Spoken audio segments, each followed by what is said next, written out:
This is not Taj Mahal. ये ताजमहल नहीं है, That the man made it and died. एक मनुष्य ने इसको बनाया था फिर मर गया।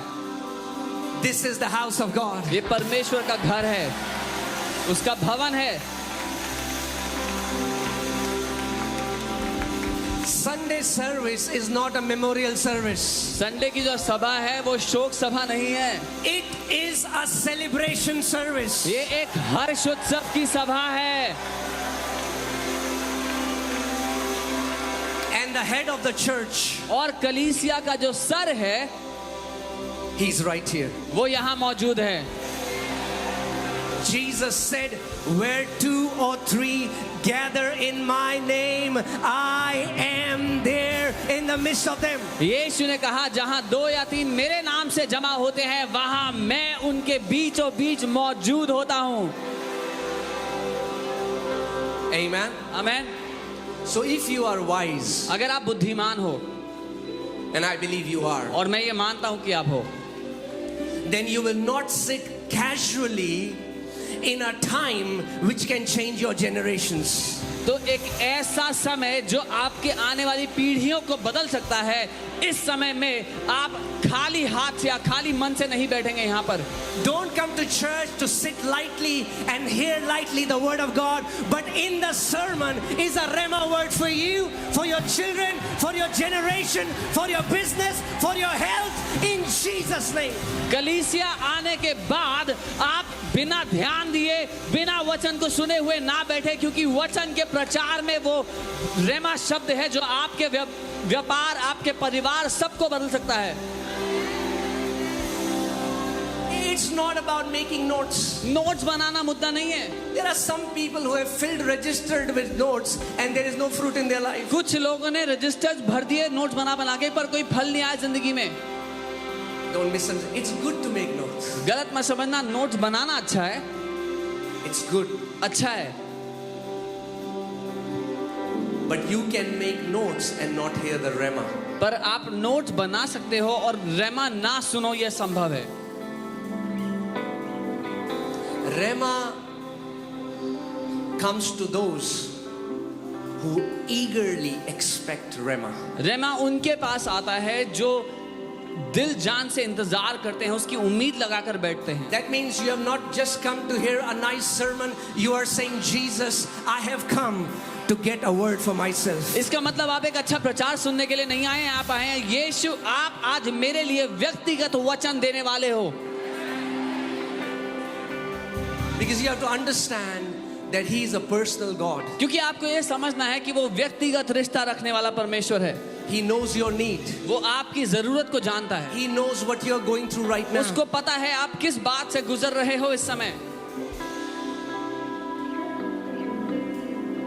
Jesus said, यीशु ने कहा, if you have ears to hear, अगर तुम्हारे सुनने के कान हो, hear soon low what the Spirit जो आत्मा is saying कह रहा है to the churches. कलीसियाओं से।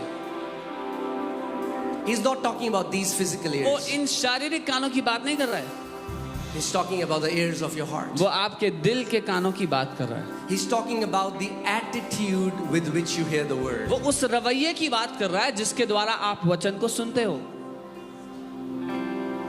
Amen. Amen. So during the sermon, Sarman के दौरान God will send forth His word. परमेश्वर अपने वचन को भेजेगा। And if you're alert in the Spirit, और अगर आप आत्मा में सचेत बैठे हो, have you seen the wicket keeper? आपने देखा है विकेट कीपर कैसे करते हैं?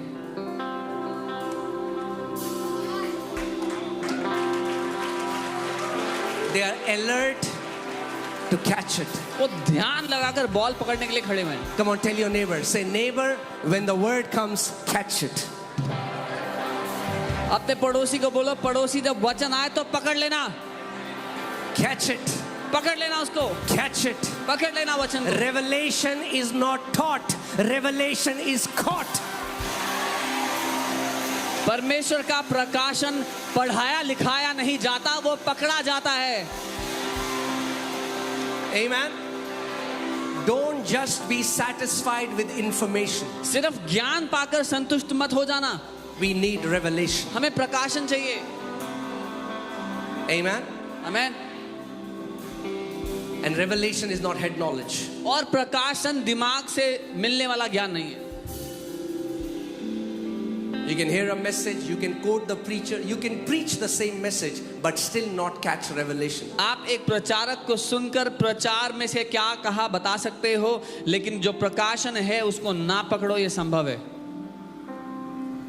I want to tell you that the Lord Jesus Christ is raising many champions in this place. मैं आपको बता रहा हूँ, प्रभु यीशु मसीह जगह पर बहुत से महारथियों को उठाकर खड़ा कर रहे हैं।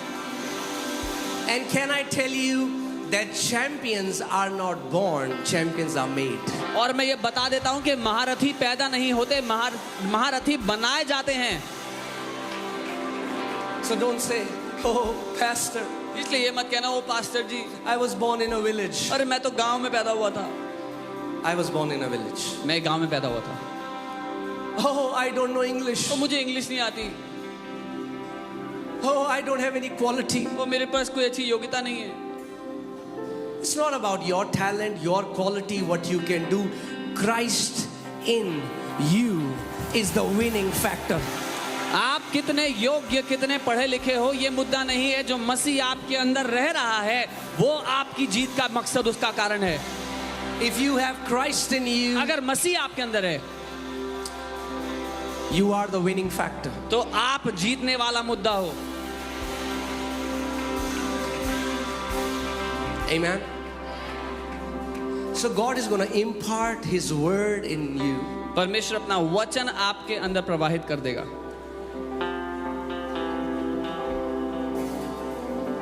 You're going to get a word injection. आपको वर्ड का इंजेक्शन मिलने वाला है।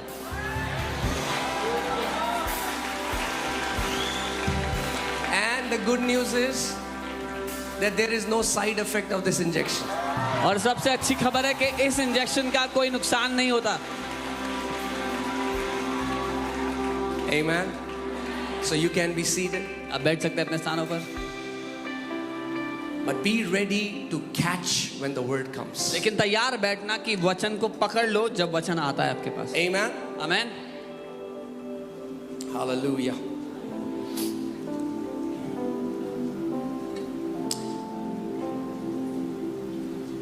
Let's go to Isaiah 51 verses 16. यशाया 51 उसका 16 देखते हैं।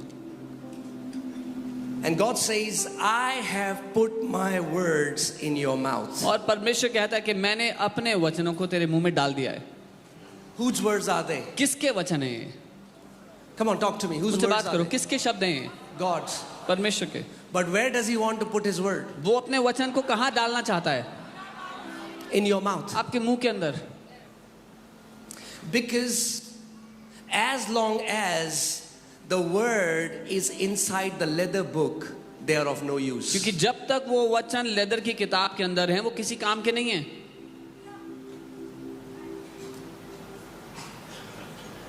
If the word of God has to be activated, it has to go in your mouth. अगर परमेश्वर के वचन का काम करना शुरू करना जरूरी है तो उसको आपके मुंह में जाना पड़ेगा। Amen. And I have put my words in your mouth. I have covered you with the shadow of my hand. और मैंने अपने शब्द तेरे मुंह में रखे हैं और अपने हाथों की छाया में तुझे छिपा कर रखा है। The hand of God is a prophetic picture of the might or the power of God. परमेश्वर का हाथ एक तस्वीर है परमेश्वर के पराक्रम या उसकी सामर्थ्य की। And here it means the Holy Spirit. और यहाँ पर इसका मतलब है पवित्र आत्मा। The angel told Mary that the power of Most High God shall overshadow you. स्वर्गदूत ने मरियम से कहा कि परम प्रधान का सामर्थ्य तुझ पर छा जाएगा। I'm telling you, these are the only two things that you need. यही दो चीजें हैं जो आपको चाहिए। Not 10 things, not 15 things. 10 चीजें 15 चीजें नहीं चाहिए, दो चीजें चाहिए।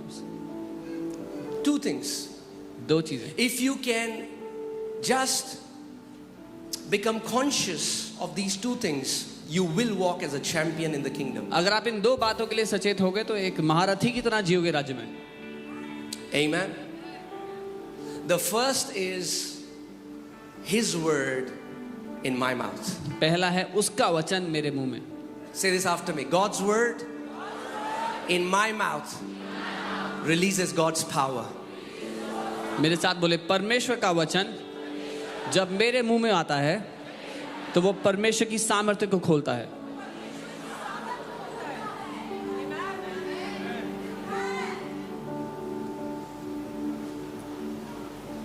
Amen.